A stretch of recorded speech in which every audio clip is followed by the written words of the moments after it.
Söyle Çağan. Evet arkadaşlar. Bu yol şu an biz Totum Şelalesi'ne gidiyoruz ama bu yol Artvin'a daha gidiyor. Oltu'ya da gidiyor değil mi?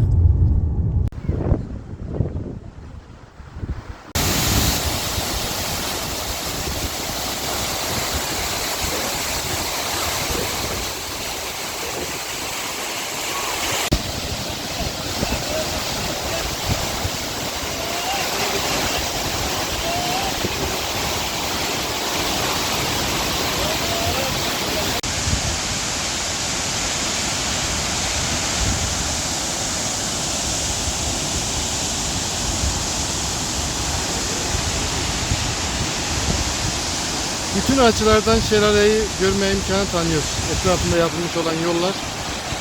Bu da buranın farkını ortaya koyuyor.